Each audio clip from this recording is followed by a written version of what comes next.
Today I'm going to teach you how to make chocolate peanut butter no-bake cookies, a fan favorite for staff and guests alike.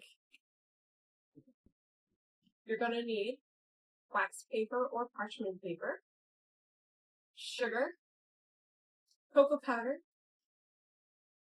vanilla extract, butter, salt, peanut butter, creamy, not crunchy, old-fashioned oats. If you use the instant oats, it's a different way of cooking and it takes a little bit of different timing.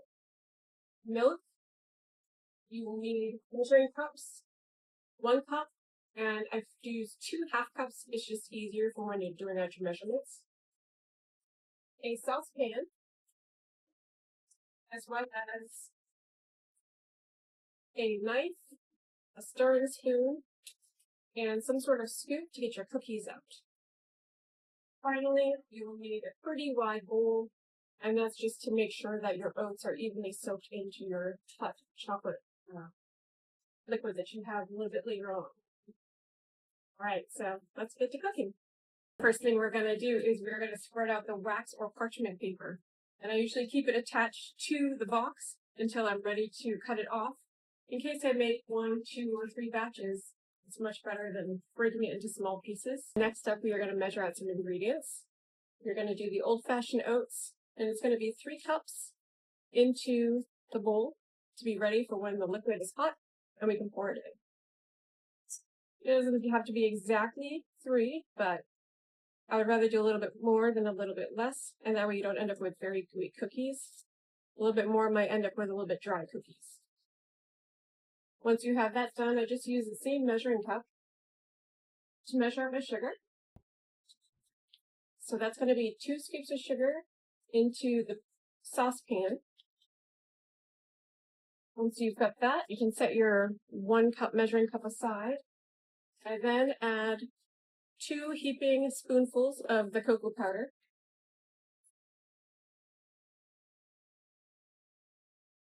There's 1 and 2. Smells so good.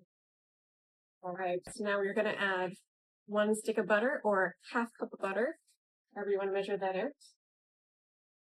Alright. Butter makes everything better. Remember that. And then a dash of salt. And the last ingredient we will need to add is half a cup of milk. So for that half cup of milk, I'm going to use this one and not this one. So when I save this one for the peanut butter, it's easier to clean this rather than the silicone covering for peanut butter, just because of how greasy peanut butter is. So half cup of milk. Then we're ready to give it some heat.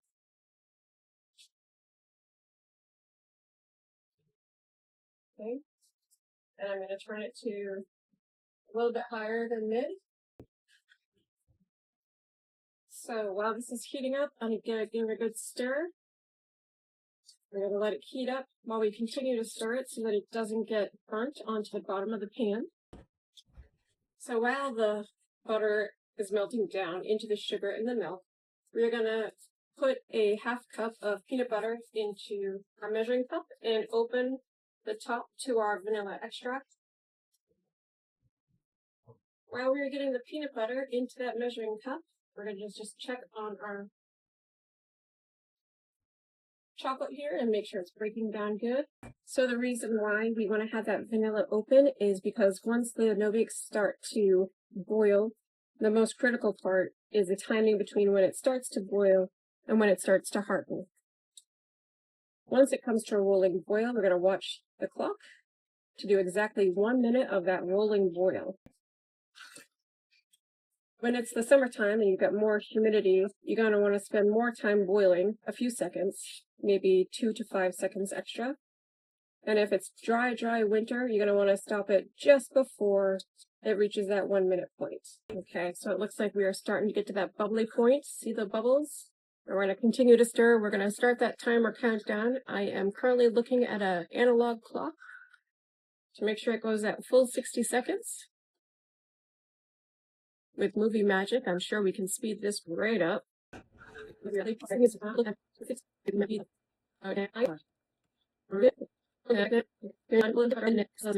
like we are coming up 5, 4, 3, 2, And off, turn off the heat. I'm going to quickly add the peanut butter.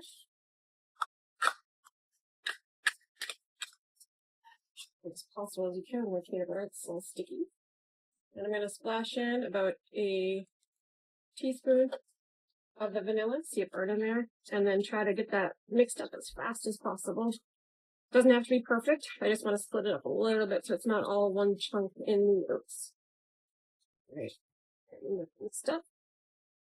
And then right into that oat mixture. Let's move this aside. Pull in the oats. Alright, and water. With the yumminess.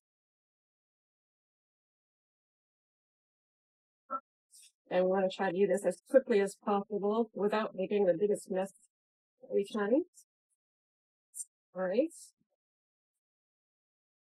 And we are also going to incorporate as many of these oats as possible and get it all saturated. And that's why we do the old-fashioned oats. It's able to absorb more of the chocolate mixture. And then we will move over to starting to scoop out. Just want to make sure everything is saturated. No dry oats. No dry oats left at all in the bowl. All right. Depending on how shiny it looks, you can tell what kind of cookies you're going to have. Shinier means it's going to be chewier, and less shiny means it's going to be dry. All right, we now have it saturated. And I'll change up the scoop or the spoon. So we can scoop out for cookies.